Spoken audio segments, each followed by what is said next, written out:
दोस्तों आज के वीडियो में आप सभी के लिए बहुत ही महत्वपूर्ण होने वाला है, क्योंकि आज की वीडियो में हम बात करेंगे कि घर पर कौन कौन सी कॉमन मेडिसिन ले सकते हैं और किस बीमारी में कौन सी मेडिसिन लेंगे और उसका कितना डोज लेंगे। लेकिन यदि आप 1 से 2 डोज लेने के बाद यदि आपको आराम नहीं मिलता है तो आपको डॉक्टर से संपर्क कर लेना चाहिए, ताकि डॉक्टर ये डायग्नोस कर सके कि आपको किस वजह से ये प्रॉब्लम हो रहा है। दोस्तों जो सबसे कॉमन मेडिसिन है जो सभी के घरों में लगभग पाया जाता है वो है पैरासीटामोल। आप पैरासीटामोल को शॉर्ट फॉर्म में पीसीएम भी बोला जाता है। यह मार्केट में 500 मिलीग्राम और 650 मिलीग्राम में पाया जाता है। पैरासीटामोल के कई सारे ब्रांड नेम है, जैसे कि क्रोसिन, डोलो, कालपोल, ये कुछ प्रसिद्ध ब्रांड नेम है। लेकिन इसमें जो साल्ट होता है वो भी पैरासीटामोल होता है। इसको अलग अलग कंपनी अलग अलग ब्रांड के नाम से बेचती है। पैरासीटामोल का प्रयोग बुखार के अलावा शरीर दर्द और सिर दर्द में भी काम आता है। पैरासीटामोल की जो एक टैबलेट की प्राइस होती है वो लगभग 1 रुपये होती है, और इसको या तो आप लेने का जो डोज है वो या तो एसओएस लेंगे, यानी कि ज़रूरत पड़ने पर लीजिए, या एक टैबलेट ले लिए हैं तो 500 mg का दूसरा अगर टैबलेट लेना है तो कम से कम आपको बीच में 4 से 6 घंटे का गैप होना चाहिए। यदि आप 650 mg का ले रहे हैं तो कम से कम 7 से 8 घंटे का गैप होना चाहिए, और 500 mg का मैक्सिमम आप 4 टैबलेट एक दिन में ले सकते हैं, जबकि आप 650 mg का मैक्सिमम 3 टैबलेट एक दिन में लेंगे। दोस्तों जो दूसरी समस्या होती है लगभग सभी घरों में, वो गैस या एसिडिटी की प्रॉब्लम होती है, और इसके वजह से इसमें 2 तरह की दवाई यूज होती है, जिसका नाम है पेंट्राप्रोजोल या रेंटिडिन या एसिलॉक यूज किया जाता है।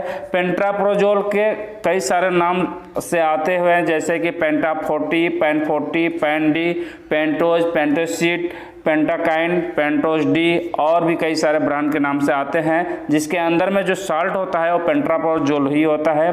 पेंट्राप्रोजोल जो आता है वो 20 mg और 40 mg में आता है, और एसिलॉक और रेंटेक जो होता है जिसमें साल्ट जो होता है वो रेंटिडिन होता है, जो एसिडिटी में काम आता है। और एसिडिटी जितनी भी दवाएं होती हैं वो हमेशा खाली पेट में लेना होता है, यानी कि खाने से आपको आधे घंटे से लेकर के 45 मिनट पहले ले लेना चाहिए। इस टेबलेट की जो प्राइस होती है वो पेंट्राप्रोजोल की अगर प्राइस की बात करें तो वो एक टेबलेट आपका 8 से 10 रुपये की आती है, जबकि एसिलॉक या रेंटेक की बात करें तो उसका एक टेबलेट 1 रुपये से लेकर के 1.5 रुपये के बीच में आती है। एक और पॉपुलर मेडिसिन होती है जो गैस में काम आती है, जैसे कि एंटासिड सिरप या डाइजिन टैबलेट। यदि खाना खाने के बाद किसी प्रकार का गैस बन जाता है, या गले में जलन महसूस होती है, या खट्टी ढकार आती है, या उसमें एंटासिड सिरप का प्रयोग किया जाता है। तो इसमें 2 फार्म में आता है, एक सिरप में भी आता है, एक डाइजिन फार्म में होता है, और इसको खाना खाने के 20 से 30 मिनट बाद ले सकते हैं। और एक और बात तो आपको बता दें कि डाइजिन और रेंटेक में कम से कम 1 से 1.5 घंटे का गैप होना चाहिए। यदि आप रेंटेक पहले खा लिए हैं और खाना खाने के बाद आप डाइजिन खा रहे हैं तो दोनों के बीच में कम से कम 1 से 1.5 घंटे का अंतर आप जरूर रखिएगा। अगला जो कॉमन प्रॉब्लम होता है वो दर्द का कम करने वाली दवा होती है। तो दर्द को कम करने के लिए बहुत सारी दवाएं आती है, जैसे कि जेरोडॉल पी आता है, तो एसिक्लोफेनेक उसमें 100 मिलीग्राम होता है, प्लस पैरासीटामोल जो होता है वो 325 मिलीग्राम होता है, और इसको दिन भर में 2 से 3 गोली ले सकते हैं। अगला जो होता है बुवरान प्लस होता है, इसमें डाइक्लोफेनेक 50 मिलीग्राम होता है, और पैरासीटामोल जो होता है 325 मिलीग्राम होता है। तो ये दोनों दवाएं जो होती है, यदि आपको बुखार है या शरीर में किसी प्रकार का दर्द है तो उसमें आपको आराम देता है।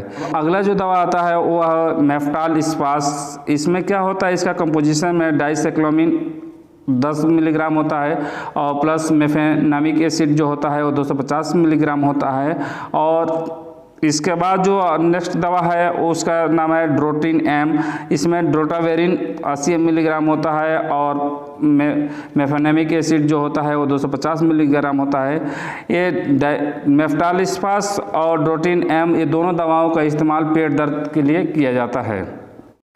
इसके अलावा दर्द के कुछ मलहम होते हैं जो दर्द के किसी वजह से हो रहा हो तो उसको लगाने से आपको कम महसूस होता है, जैसे कि मूव हो गया, बोलिनी जेल हो गया, ओमनी जेल हो गया, डाइक्लोफेनिक जेल हो गया। इन सब में ऐसे मलहम है जिसको लगाने के बाद से दर्द में आपको आराम मिलता है। जो कॉमन प्रॉब्लम आता है वो है उल्टी या जी में चलाने का। यदि किसी को उल्टी या जी में चलाता है तो उसके लिए आप ओंडासेट्रॉन का मेडिसिन ले सकते हैं या डोमप्रोडन मेडिसिन ले सकते हैं। इसमें दोनों में से कोई एक ही मेडिसिन लेना होता है। यदि आपको 1 से 2 डोज लेने के बाद से यदि आपको आराम नहीं मिलता है तो आपको डॉक्टर से संपर्क कर लेना चाहिए। अगला जो प्रॉब्लम है वो है लूज मोशन का, यानी कि उसको डायरिया भी बोलते हैं। इसके लिए आप लोपेरामाइड नाम का मेडिसिन ले सकते हैं और लोपेरामाइड का मेडिसिन 1 से 2 टैबलेट लीजिए और उसके साथ में आप ORS ज़रूर लीजिएगा। यदि 1-2 टैबलेट में आपको आराम नहीं मिलता है तो आपको क्या करना है आपको पता ही है, आपको डॉक्टर के पास जाना है। अगला जो कॉमन प्रॉब्लम है वो है एलर्जी या कफ का प्रॉब्लम है। यदि किसी को छींक आती हो या खुजली होती हो या किसी वजह से रिएक्शन हुआ हो तो उसके लिए आप सिट्राजिन यूज़ कर सकते हैं या आप एविल यूज़ कर सकते हैं। और सिट्राजिन जो यूज़ करेंगे वो रात में उसका खाने के बाद सोने से पहले 1 टैबलेट यूज़ करेंगे। एलेग्रा भी यूज़ कर सकते हैं, वो भी एलर्जी में ही काम आता है, लेकिन एलेग्रा थोड़ा सा महंगा होती है सिट्राजिन और एविल की तुलना में। यदि आपको सूखी खांसी हो रही हो तो उसके लिए एस्कोरिल डी ले सकते हैं, और यदि आपको गीली खांसी हो रही हो यानी कि कफ के साथ में यदि बलगम निकल रहा है तो उसके लिए आपको एस्कोरिल LS ले सकते हैं। अगला जो कॉमन प्रॉब्लम है कहीं पर कट जाना या कोई घाव हो जाना तो उसके लिए आप अपने घर में एंटीसेप्टिक क्रीम रख सकते हैं, जैसे कि बीटाडिन हो गया और सिफ्रामाइसिन हो गया, जिससे घाव को साफ़ करने के बाद उसको लगा सकते हैं। या आप डिटॉल भी घर में यूज़ कर सकते हैं या सेवलॉन भी घर में यूज़ कर सकते हैं। यदि किसी को घर में खुजली हो गया हो तो उसके लिए आप फोर्डन क्रीम का यूज़ कर सकते हैं। यदि किसी को कहीं पर जल गया है तो उसके लिए आप बोर्नॉल क्रीम का यूज़ कर सकते हैं। दोस्तों, इस वीडियो से यदि कोई भी जानकारी आपको मिली है तो इसको लाइक करके सब्सक्राइब ज़रूर कीजिएगा और साथ ही बेल आइकन बटन को दबाना नहीं भूलिएगा, ताकि जो भी नया वीडियो अपलोड करूं उसका नोटिफिकेशन आपको पहले पहुंचे। वीडियो देखने के लिए धन्यवाद।